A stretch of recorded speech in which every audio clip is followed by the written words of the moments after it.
and welcome to another exciting episode of Channel Corner, where we try and answer some of the most pressing questions from our industry in 120 seconds. And if we don't do that, we hear the dreaded klaxon.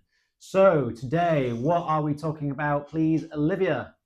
How do you handle objections around price? How do we handle objections around price? Okay, this could be a hot potato, but in these inflationary driven, difficult economic times, I think we're always going to be talking about price, and it's going to be quite an emotive and subjective question.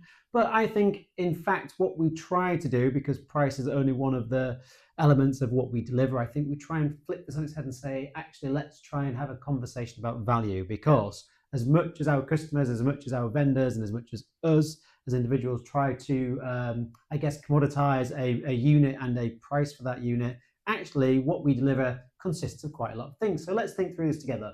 And when we talk about value, let's think through what this means. So simple things are really what is the product? Is it actually like for like? Is the service level exactly the same?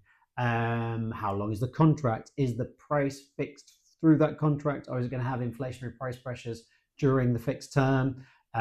What else is in there? Does the contract that we are actually supplying to the customer, does that actually have a service contract wraparound? Does it actually have something with hardware that's maintained on a regular basis? If that hardware is maintained, how quickly is it? Is it replaced? Does it have a maintenance contract on the hardware, or is it something that's shipped out?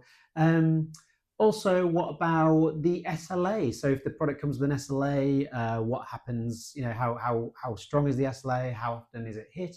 And what happens actually if the SLA is missed? So I think it's quite interesting. But ultimately, I think this is an industry that is having price pressures driven on it by various different factors, whether that's inflation, price, VAT, taxation. I guess lots of different pressures, and when we come to think about this, it's really got to be something that it's an objection you need to handle, if unfortunately, and sometimes, and not that I like to hear this, and not that I like to say it, but it might be that sometimes you just can't meet the price that the customer expects for the service they want to deliver. There was the klaxon. It's been a good one, but thanks very much for watching. Catch you next time.